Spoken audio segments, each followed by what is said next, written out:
গীতিকার গৌরীপ্রসন্ন মজুমদার, সুরকার নচিকেতা ঘোষ ও গায়ক হেমন্ত মুখোপাধ্যায়, এই তিনজনের অসাধারণ মেলবন্ধনে একটি গান তৈরি হলো। সেই গানটি সম্ভবত হেমন্ত মুখোপাধ্যায়ের গাওয়া শ্রেষ্ঠ দু একটি গানের মধ্যেই পড়ে। গানটি হলো আমার গানের স্বরলিপি লেখা রবে।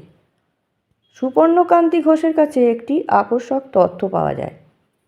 তখনকার দিনের বিখ্যাত অভিনেতা ও গায়ক রবীন মজুমদার অনেক দিন অসুস্থ হয়েছিলেন এবং নচিকেতা ঘোষের অনেক দিনের চেষ্টায় উনি সুস্থ হয়ে ওঠেন। সেই উপলক্ষে নচিকেতাবাবু গীতিকার গৌরীপ্রসন্ন মজুমদারকে অনুরোধ করলেন একটা গান লিখতে, যেটাতে উনি সুর দিয়ে রবীন মজুমদারকে দিয়ে গাওয়াতে পারেন। সৃষ্টি হলো সেই কালজয়ী গান আমার গানের স্বরলিপি লেখা রবে। কিন্তু রবীন মজুমদার গানটি শুনে বললেন যে ও গান তার গলায় উপযুক্ত হবে না, আর বললেন শুধু তিনি নন, ওর মতে একমাত্র হেমন্ত মুখোপাধ্যায় এই গানটির সঠিক শিল্পী হবেন। হেমন্ত মুখোপাধ্যায় এলেন, গানটি শুনে তৎক্ষণাৎ শিখে নিলেন ও রেকর্ড করার ব্যবস্থা করতে বললেন। এইভাবেই এই গানটি রেকর্ড হলো ও আজও এই গানের জনপ্রিয়তা এতটুকুও কমেনি। সুধীরলাল চক্রবর্তীর সুরে হেমন্ত মুখোপাধ্যায় গেয়েছিলেন শুধু অবহেলা দিয়ে বিদায় করেছ যারে। তিনি সুরকার রবীন চট্টোপাধ্যায়ের সুরে বাংলা ছায়াছবিতে অনেক জনপ্রিয় গান গেয়েছিলেন। হেমন্ত মুখার্জির গায়ক জীবনের প্রথম দিকে 7 নম্বর বাড়ি ছায়াছবিতে রবীনবাবুর সুরে গেয়েছিলেন ফেলে আসা দিনগুলি মোর।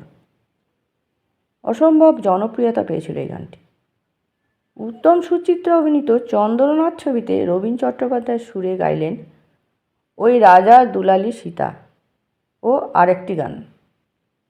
রেকর্ডিংয়ের দিন সকালে কোনো রকমে একদিনের জন্য এই কাজে বোম্বাই থেকে উড়ে এসেছিলেন হেমন্ত মুখার্জি।